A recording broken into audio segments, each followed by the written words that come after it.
Somebody holler, Lord, make me a receiver. There was something that the Lord said in the word that I thought was really, really interesting. And when Jesus was walking the earth and he walked around people that were sick and afflicted, he said to them, wilt thou be made whole? If thou hast the faith to believe, thou canst receive. Wilt thou be made whole? That seems like a strange statement to walk up to a blind man and say, do you want to see? To walk up to a lame man and say, will you let me heal you? But Jesus knew that there were many, many people who do not have the capacity to receive, yea, even good things in their lives. They are self-saboteurs. They sabotage their own successes. Selah. Go to the book of Genesis for a moment. Let's talk about this a little bit more. Genesis chapter 2. I'm going to work you today. Some of your Bibles have not been used as much since before the flood.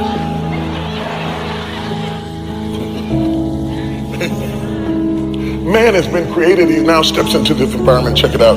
God formed man from the dust of the earth. In verse 7, breathed in him the breath of life, and he became a living soul. All in verse 7.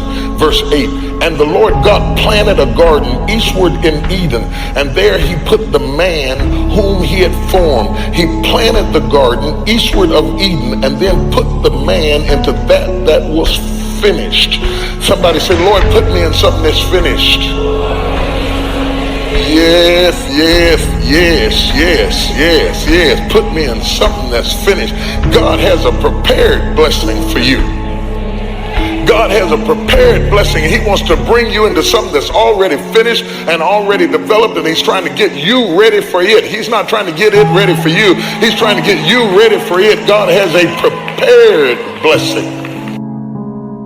It's one thing to know a promise of the scripture. It's something else to experience it.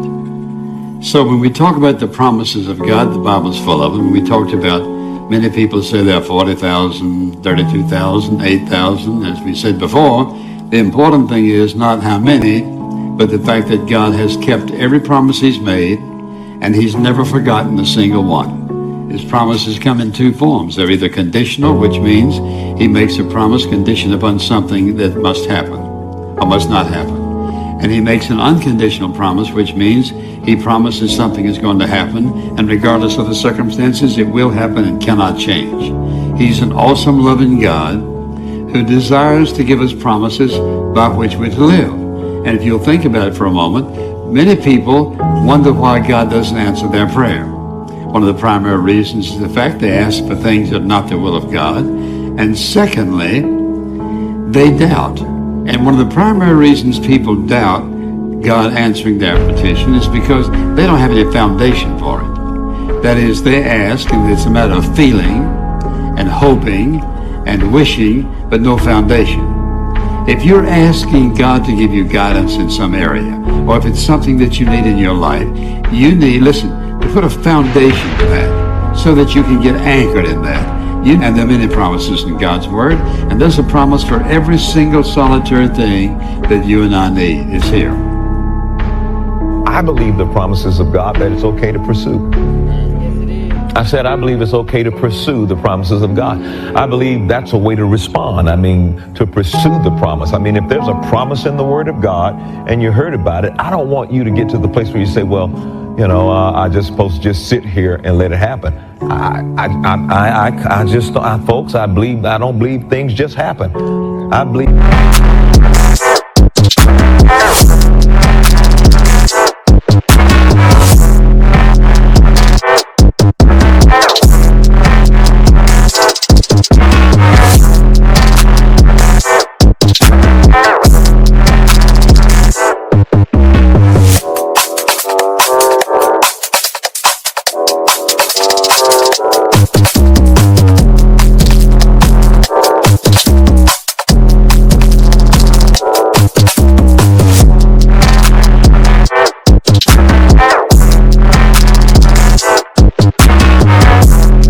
Have to pursue. I believe in pursuing, that's your way of responding. I'm not saying you have to make it happen. You can't do that.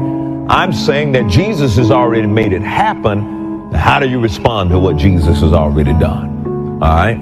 Number one, Locate the promise that you are believing for in the Word. So here's the first thing. The promises have been given to us. Jesus has already done things on our behalf. What's the first thing you need to do? When you look at the issues in your life, the first thing you do is go to the Word and get the promise that covers your situation.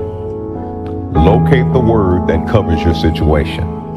Baby need a pair of shoes, you need some baby need a pair of shoes scriptures, amen? Locate the promise that covers your situation. When you magnify the promises instead of the problems, that's your faith being released. That's what allows God to go to work. Maybe you're concerned about your children. You could go around thinking, I don't know if they're ever going to get back on the right path, Joel. I raised them in church. I taught them to do what's right.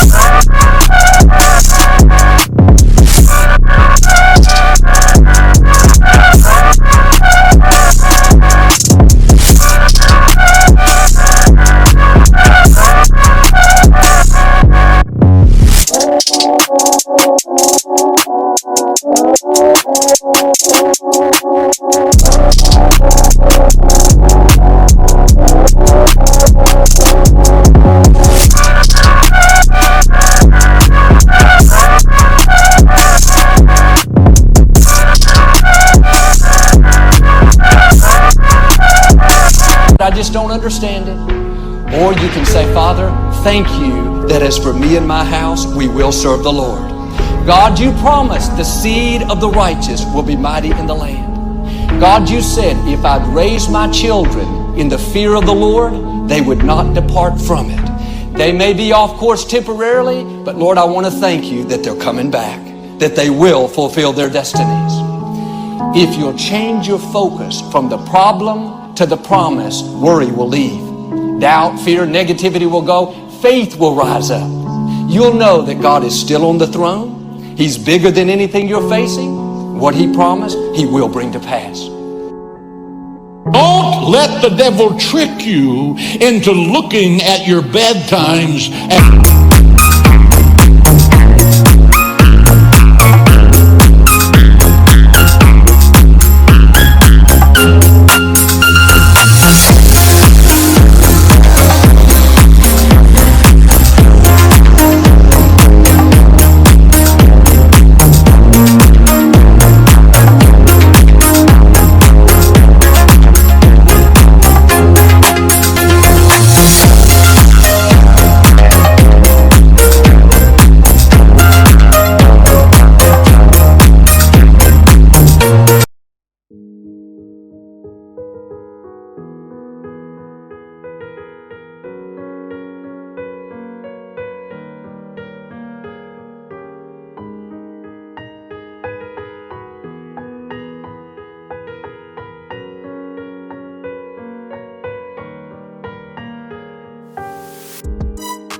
as good times. Whenever God sends you something good, it's flowing with milk and honey. It's not grit in this desert. It's something that's flowing with milk and honey. You don't really know what you're made of until you go through a problem. Steel is tested by fire. Soldiers are tested by combat.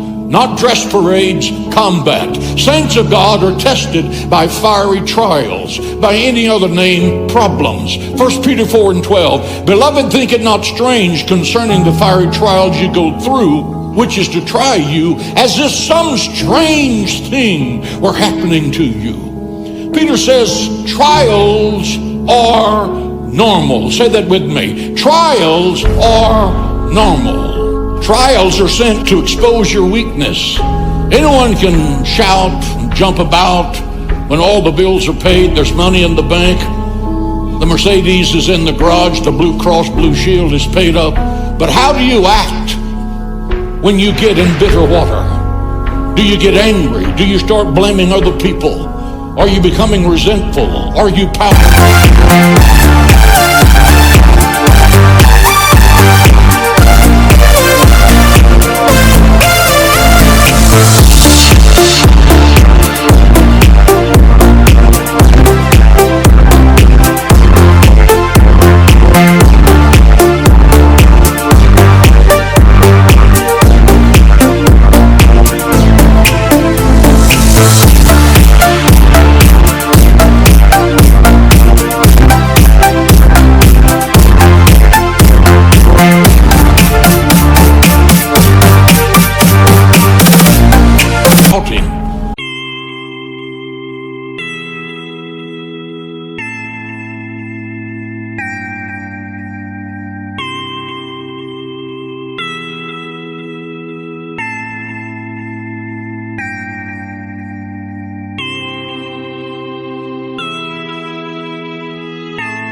Are you trying to form a committee to get some spiritual authority taken down? I want to tell you, that's all the devil's work right there.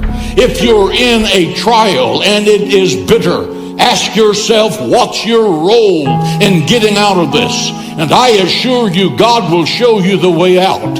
Everything God offers you comes in promise form. Salvation is a promise. Genesis 3:15, the seed of the woman, Jesus Christ, shall crush the head of the serpent. That's a promise. The Lord is my light and my salvation. Whom shall I fear? The Lord is the strength of my life. Of whom shall I be afraid?